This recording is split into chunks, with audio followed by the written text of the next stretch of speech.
My profile of the kind of person that I would have married, if I was to make that, it would not be Sarah. It would be something different. But that profile, that idea that I thought this is who will be compatible with me, turns out I didn't necessarily need that, because it turned out to be very, very compatible, and we enjoy our marriage. I'm glad that I am married. And I hadn't really expected that. I thought that I would have appreciated being married, and I would have accepted being married. I didn't think that I would have necessarily been glad that I got married before I got married. I thought it would be something to sort of like endure, in a sense, and find as much joy as you can out of this challenging, difficult place to be. Yeah. Welcome back to The King Fighting, a show where ordinary people share their stories of hope, transformation, and freedom.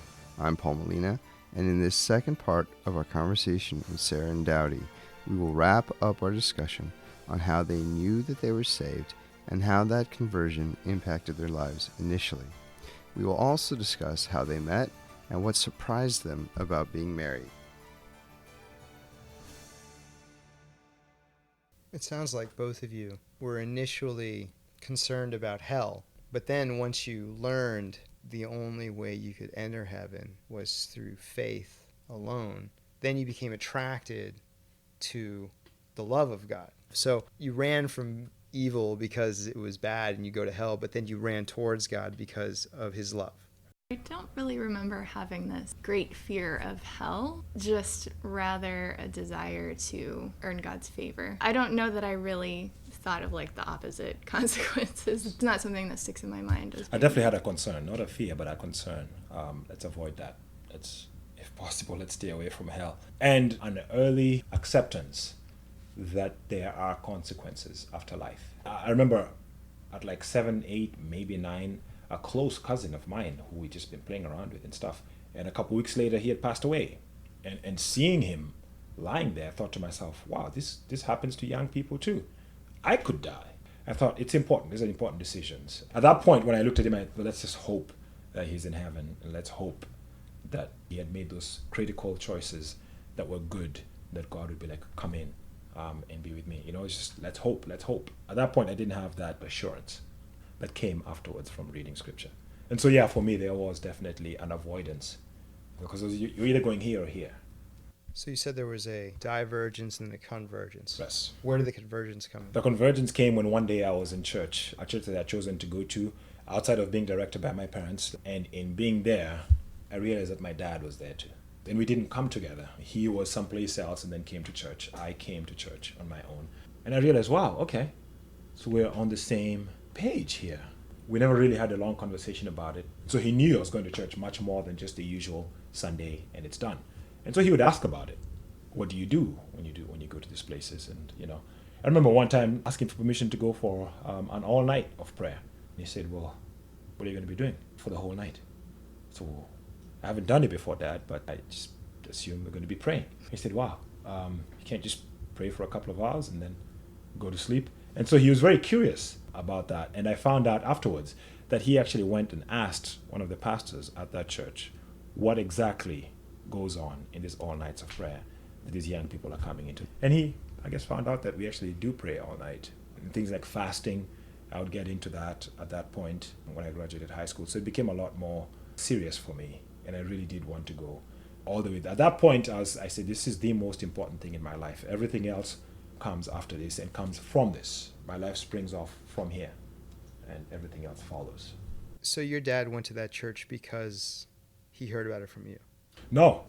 I don't know how he heard about it. That church also grew to become rather big. It became sort of like a mega church in Nairobi. So a lot of people went to that church at that point. Even politicians would come there. So it's possible that he could have simply come because it was a popular place to go to. It was convenient. But I never really got a chance to ask him, how did you end up here? And what are your beliefs on these issues? I never had that conversation with my dad. But I would typically end up staying for the extra meetings that were there, and they would usually come on home right after the first service and have lunch, and I stayed over for pretty much the whole day, and then come home later. So once you made that commitment to have a personal relationship with Jesus, how did you know you were saved? I think I knew because of what the Bible told me. It is by grace that you are saved and not of works. Grace through faith. And I knew that I believed. And there are other passages in the Bible as well believe in the Lord Jesus Christ and you will be saved. Yeah, so the witness of the Bible, and also it's kind of like a feeling. I don't want to call it a feeling because our feelings can change, but it's the assurance of the Holy Spirit in my heart, and that has stayed with me, so thank God. Did you not have that assurance before? Well, I guess not, because, it was just this feeling of needing to do something, needing to please God. It didn't feel like it was a complete work. I felt like more needed to be done on my part. But then I realized, Christ has done it all. Yeah, for me, it was definitely that initial time, that understanding of this is not future tense or hopeful, but this is a past tense. Saved. You shall be saved when you believe. At that point, I walked into it in a sense, almost like a door was open, and I went into it, and I was like, I'm on the inside of God's family. I was a member of his family. This was a life-changing revelation. The people around you, with the exception of your sister Daudi, didn't have that revelation. They're still trying to be this good person that God would let in. Did you have a sense of a need to help the people around you get in as well? So starting with my family, I felt, we're all going to get to this point sooner or later. Probably sooner rather than later, because I knew that we all had grown up reading the Bible. We all had a deep respect for God and for the things of God, and we believed fully in the reality of a heaven and a hell. So I knew it was just a matter of time. I never specifically went to any of my siblings and tried to get them saved. However, I would once in a while here and there nudge towards, hey, you want to go to service? And thankfully, we have all in our family, and we're a big family, 8 kids, come to that place of surrender and submission to the truth and the reality of the gospel. We're at different points in our lives, as you would expect. We struggle with different things, we have different issues, but we're all at that point where we accept that it's not by works, it's not by anything other than the goodness of God. I think shortly after I got saved, I'm sure some of my siblings did too.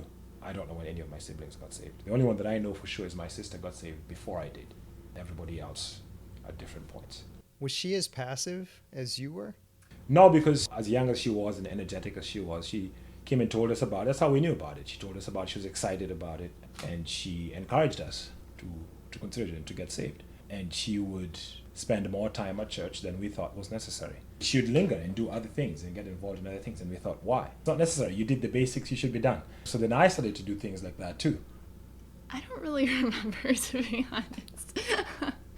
I just remember being a little bit bolder at school, and I'm not necessarily talking about my faith, though I think I did that sometimes. Just kind of bolder in general, and I'm not a bold person, even now. But just kind of being who I knew that I was, knowing that I've got this relationship with God, and that's like the most important thing. I remember, praying for like loved ones, friends, and that's definitely increased as my walk has continued.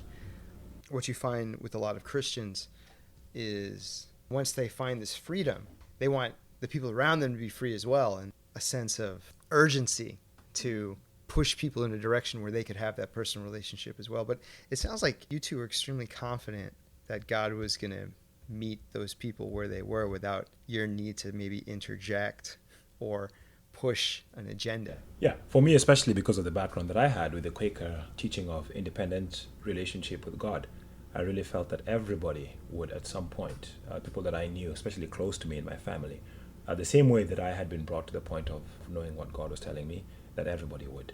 Doesn't mean that you don't talk to them or encourage them about it, but there's a talking that is more relaxed with the understanding that God will show himself to you, and I believe and trust that when he does, he'll also guide you in making the right decision there. Not that everyone makes the right decision when God shows himself to them, but I just believed it for my family. So I didn't feel like pushing or prodding. In fact, I felt my sister had been a little bit, forward, even though she really wasn't. She just was very open and excited about what had happened to her in her own life, whereas I was more muted about it, I think. Yeah, I mean, I really don't remember. I don't remember feeling a sense of urgency. I mean, nor do I remember necessarily feeling like shouldn't push. I just don't remember. I remember being excited. Okay, let's talk about how you two met. So, where did you meet? The first time that we met was just a little summer thing that some friends through the Young Adults Ministry at Times Square Church had organized in Astoria Park in New York, Queens. So it was a come out and play some games in the park during the day, and in the evening let's do some things in somebody's home. So I went to the daytime thing. Outside, it was a nice day, enjoyed it, you know. At the end of the day, we go into the home, and Sarah did not come to the daytime thing at all. She came to the evening thing at the home. And so while there, I only stayed in that home for maybe an hour or so. I wasn't, you know, because I wanted to come back to Jersey. So my plan had been Astoria Park, when it's done, I go home. But I did come into the home for a little bit, play some games, indoor games, and then left. So we just really met. Hey, how you doing? And that was it. That was like in 2009. I think so, yeah. Okay.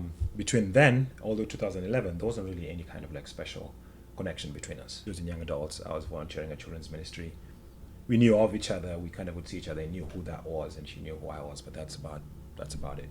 Then she joined children's ministry and became a lot more involved. And so we would interact a lot more, especially when she started to work in the office, coordinating a lot of stuff. So then we spent a lot of time together, talking over things. And so we just began to have an attraction to each other. I, at that point, had gotten to the place where I really did not think that I was going to be successful in relationships, because I had had a lot of relationships up to that point from all kinds of different angles, Christian and non-Christian. I had gotten to the point of almost like desperation. Hey, I want to get married. You know, I want this to happen soon. It wasn't really happening. So I actually, having tried so many different things, had truly given up on it and thought, well, you know what? Some people get this, some people don't. You're not going to be the first one. You certainly won't be the last. So I was getting to the point of trying to just work that through my spirit and my mind and my psyche, and just accept the fact that you may be one of those guys that's just going to be single for your whole life. And while all that's going on, at the same time, she came onto the scene in terms of like, when I say came onto the scene, like I became more and more aware of my attraction towards her. But I thought, no, because I've had all these issues. Is it just going to be another one of those? And I just thought, leave it alone. But we interacted more and more and more. And then we started to find things that were common between us.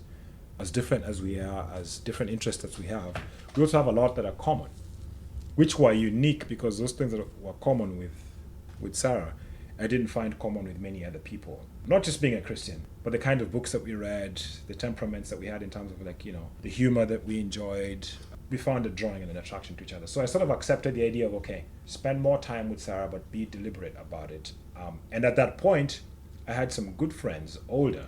I remember one guy specifically speaking to me and telling me, you know, it makes a difference why you see someone. What is your intention? Do you just want to see them for the sake of seeing them and get to know more people? Or do you actually want to see them with the idea of, I actually am deliberately looking for someone that I'd like to settle down with? I had never really done that. I had been open to relationships, getting to know people. This sort of like vague, you know, hey, you know, I want to know people. The more people I know, then I pick from one of those people that I know. Or hopefully something's going to work out. But this was more intentional. Here is this person that I'm interested in knowing, and I really would like to marry this person, not someone. That's what changed, really. It became, okay, get to know her, and yes, date, but date intentionally. Let's get to know each other, and let's pray towards being a married couple. For me, that's how that went. I didn't say that at the beginning, but that's what I accepted in my mind. And so when I would pray, if we're going to go meet up and do something, I would say, God, help me to be honest and clear so that Sarah gets to know me better and know who I am, so that she can make a decision about, is this someone that I'd like to spend my whole life with?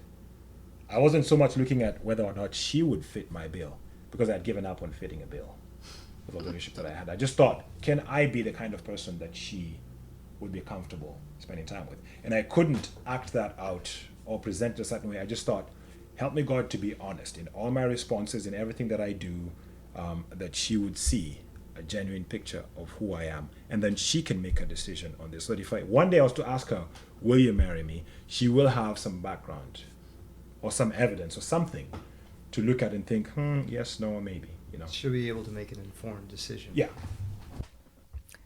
Is that how you approached your relationship with Daudi? I think when I first started becoming attracted to Daudi, I tried to smother that flame because I had very little experience actually dating anybody. And it just seemed like, you know, anytime I thought I was interested in someone. They were never interested in me, and vice versa, you know? So it just seemed like somehow these work out for other people. They don't seem to work out for me too well. I hadn't given up all hope like Daudi had, but I was like, this is highly unlikely. So I didn't want to find myself falling for this guy who it turned out actually was not interested in me, and just letting my heart get kind of broken like that. So I kind of tried to smother it a bit, but as we continued to spend more time together and he started writing me letters, and the people that were close to me, roommates and a couple of coworkers who saw things unfolding right before their eyes, said, Sarah, take off the blindfold. He is interested in you. So I think, every time I met with him, I was just kind of guarding my heart a little bit. But then as things started to progress, he seemed like, from all that I could see, seemed like the type of person that I would like to be with. I like that we had a lot of mutual friends around us so that we were able to get their input. Yeah, get their input and be able to tell a little bit more about each other from how we've interacted with those friends and the things that those friends have seen. A lot of our interactions were not necessarily dates anyway, Yeah. because we were working in the same ministry and we had to interact anyway because of submitting calendars or changing things on calendars or changing dates or getting supplies, or there were all these Doing pressure. dramas for the kids. What's that? Doing dramas for the kids. Yeah. All these no pressure interactions because we were at work. We weren't trying to impress each other. We got to see each other in a no pressure sort of environment. It just worked out really well in that way because then we had a year of just getting to see each other and know each other that way. And then shortly after that, I met some of your family. Then things sort of took off from there. Then finally talked to your dad, both of your parents really, about asking for a hand, and then eventually proposing and getting married. So, as I speak to people, there are generally two schools of thoughts on marriage.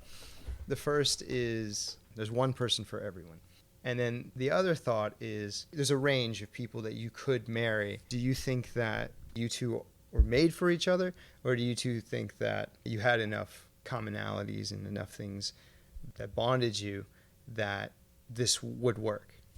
I don't know, I kind of feel like that's one of those big questions like predestination or free will.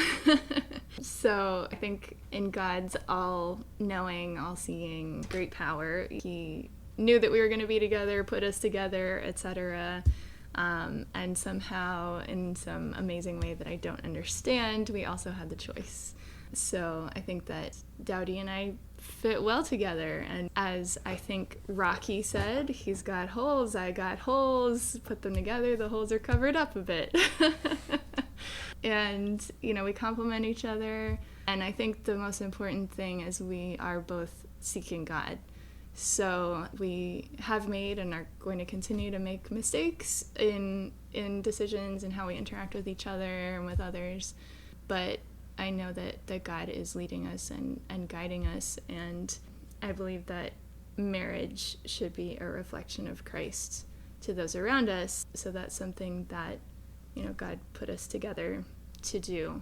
We both pray that that is what our marriage is, or, at least will be, with God's help. So, well, my take is there are 7.5 billion of us on the planet. That I think that one and looking for a needle in a haystack type of pressure on people that are single is a bit over the top. I think we have to be open to different people from different places with different temperaments. My profile of the kind of person that I would have married, if I was to make that, it would not be Sarah. It would be something different. But that profile, that idea that I thought this is who would be compatible with me, turns out I didn't necessarily need that because it turned out to be very, very compatible and we enjoy our marriage. I'm glad that I am married. And I hadn't really expected that. I thought that I would have appreciated being married and I would have accepted being married. I didn't think that I would have necessarily been glad that I got married. I thought it would be something to sort of like endure, in a sense, and find as much joy as you can out of this challenging, difficult place to be. Yeah, makes it sound like it's such a such a thing to get into. But then back to the question, I think that many people can be with many people, but there's an intentionality that comes in. There are circumstances that come in. There are many things that come together to almost whittle out those numbers from 7.5 billion to bring it down to a much, much smaller number than that. I don't know if it comes all the way down to just one, but maybe it does. Sarah, did you feel the same way, that you had a certain template that your husband would probably look like or act like, that maybe, and did Daudi fit that? I think there were some things that I thought would be nice in a husband, but I don't know that it was a strict template. I probably would not have had somebody on there who was very athletic or who loved sports so much, which Daudi is and does. So, that's just, I think, further proof that God knows what's best for us better than we do ourselves. Okay, we are out of time for this week, but we will continue our conversation with Daudi and Sarah in our next episode, when they will discuss some of the things that they have learned about being married, including how to communicate effectively with each other and how they learned that God could be trusted in their marriage. They will also discuss what God is speaking to them about now. If you like our show, please subscribe to this channel, leave a review, and share it with your friends and family. You can also like us on Facebook or follow us on Twitter.